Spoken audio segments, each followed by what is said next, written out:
What else? An espresso. What else? Alors moi je m'appelle Benoît Bagné, je suis fondateur, mais c'est toujours un mot que je trouve un peu pédant, de La Boîte de Jeux, qui est donc un éditeur qui est assez jeune, 5 ans, ça reste assez jeune. Voilà, je m'occupe à La Boîte de Jeux du développement, du sourçage des protos, et après je vais m'occuper de valider le fait que les jeux ils sont rentables, que voilà ce genre de choses, la partie économique. Et puis je fais le lien avec tous nos partenaires francophones, puisque j'ai mon collègue Benjamin qui est aussi mon associé, qui fait le lien avec tous les partenaires étrangers via BlackRock Export. What else? Là on a Cerber, qui est notre prochain jeu qu'on fait en coédition avec Origames. Donc avec Origames on avait déjà fait 2 autres coéditions, Ilos et Clash of Rage, en fait, dont le Kickstarter était l'année dernière, qui va être livré là en janvier. Donc c'est le 3e jeu qu'on fait avec eux, si je ne dis pas de bêtises. Donc là c'est un jeu qui est direct en boutique, qui arrive pour le 9 novembre, puisque j'ai calé la date avec Johan. Et c'est un jeu de coopération, compétition, traîtrise, tout ça. C'est-à-dire que le pitch il est assez simple, hein. On doit s'échapper des enfers. On est des rescapés, enfin des aventuriers qui devront quitter les enfers. On est poursuivi par Cerber. On est un nombre entre 3 et 7 au départ. Il faut remonter tout un petit terrain, jusqu'à la barque de Charon pour retraverser le Styx. Et le problème, c'est que déjà Cerber il nous rattrape. Et la barque, on ne sait pas combien il y a de place au départ, mais on sait que de toute façon il y en aura entre 1 et 3. Et bon, si on part à 3, on peut vaguement espérer tous s'en sortir, mais ça va quand même pas très bien se passer. Mais si on part à 7, tu vois, il y a un truc. Et quand on joue, en fait, tu as une main de cartes, tout le monde a la même. Chaque carte te propose 2 options. Une option qui est moyenne, mais pour toi, et une option qui est forte, mais pour les autres. Globalement, c'est ça le principe. C'est-à-dire qu'en gros, soit, si tout le monde coopère, ça se passe bien. En fait, Cerber ne va probablement pas nous rattraper. Mais le problème, c'est quand même qu'on ne va pas tous monter dans la barque. Donc et si on joue tous de manière individuelle, Cerber, il va nous dévorer, quoi, parce qu'il avance régulièrement. Et donc, tout le principe, c'est qu'il faut coopérer en espérant que les autres te renvoient l'ascenseur. Et donc, tu crées des alliances. Alors, tu dis, ah ouais, je t'ai aidé, machin, parce que tu ne peux pas aider tout le monde, évidemment. Donc, y en a quand tu dois faire avancer 2 autres personnes, forcément, tu en choisis autour de la table. Donc, il y en a d'autres qui disent, tu ne m'as pas fait avancer moi je vois pas pourquoi je te ferai avancer. Puis, tu fais avancer 2 mecs, donc ils se retrouvent devant toi, un peu loin. Puis, d'un coup, les 2, ils se disent, c'est bien, mais nous, on est déjà là, on pourrait juste jouer ensemble. Puis, toi, tu restes là. C'est gentil d'avoir aidé, quoi. Et tout le truc part comme ça, c'est-à-dire que le mec qui est au fond, après il veut plus aider, alors après les autres, du coup il joue perso, il commence à faire reculer tout le monde, parce qu'il y a des cartes évidemment. Donc ça part un peu en vrille. Et, tu vois, c'est un jeu qui est basé plus ou moins sur le dilemme du prisonnier, c'est-à-dire qu'on a tous intérêt à coopérer, mais en fait, à un moment, on croit tout le temps que quelqu'un va nous trahir. Et donc le jeu est vraiment, moi j'aime bien quand je vois les gens jouer, parce que ça révèle vraiment la nature humaine, c'est-à-dire que même quand ils se disent oui, c'est bon, jusqu'à la mort, quand ils arrivent vers le bout, tu vois, ouais, jusqu'à la mort, mais en même temps, lui, on a plus de chances de gagner avec lui qu'avec toi. Je suis désolé. Et du coup, après, si Cerber rattrape quelqu'un, donc la personne n'est pas éliminée, parce que je trouve toujours qu'être éliminé, après, c'est pas forcément agréable dans les jeux. Donc, tu passes dans le camp de Cerber, tu vois, tu peux dire, non, excuse-moi, je voulais pas me sauver, en fait, je vais t'aider à rattraper les autres. Et donc tu retournes tes cartes, et l'autre face, elle te permet de jouer en tant que Cerber.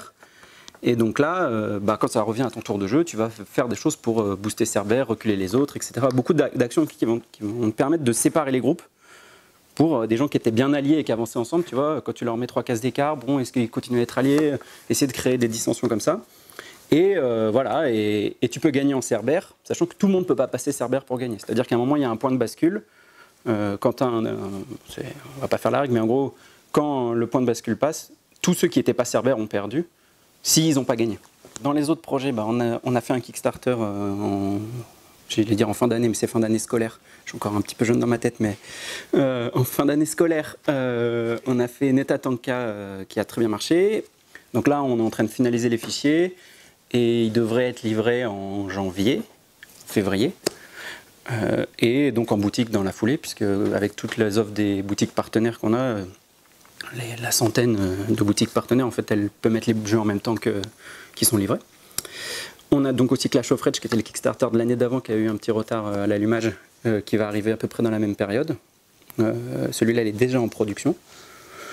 Donc, il y a un jeu de figurines, un gros jeu, tout ça.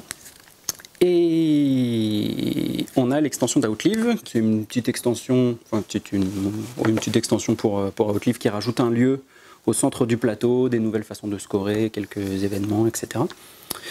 Voilà. Et donc ça c'est pour là ce qui arrive et ce qui termine les projets en cours. Et pour l'année prochaine, on a 2 gros projets qui devraient d'ailleurs tous les 2 faire l'objet d'un Kickstarter, probablement. Le premier, c'est un jeu qu'on a depuis un moment, qu'on a mis du temps à finaliser, qui est encore en cours de développement, qui s'appelle Demio, qui devait en fait normalement sortir cette année, mais qu'on a repoussé d'1 an. Donc pour le coup, c'est du jeu de gestion, affrontement, tu vois, un genre de...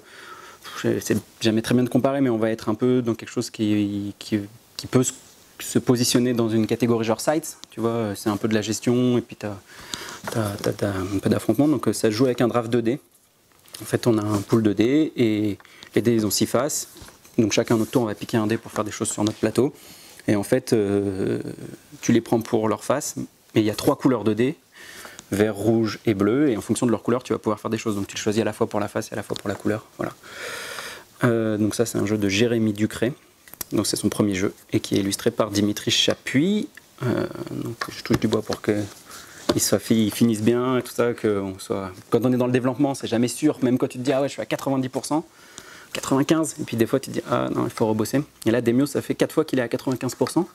Donc on espère que là cette fois c'est les bons 95%. Mais c'est un jeu qu'on aime beaucoup. Et on a un autre jeu en coédition avec Ori Games qui s'appelle...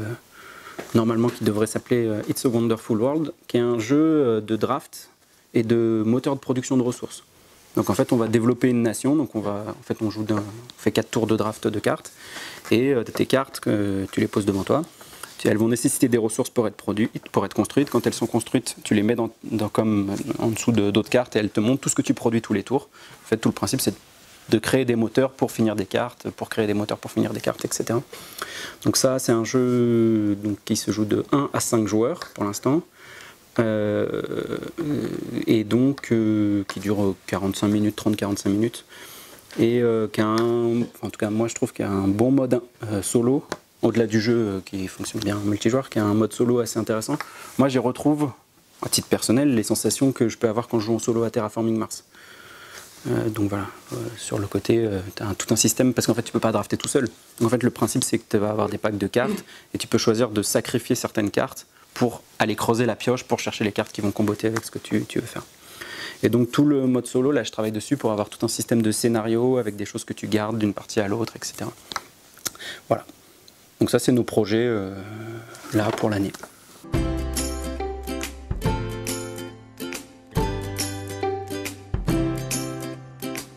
Très bien.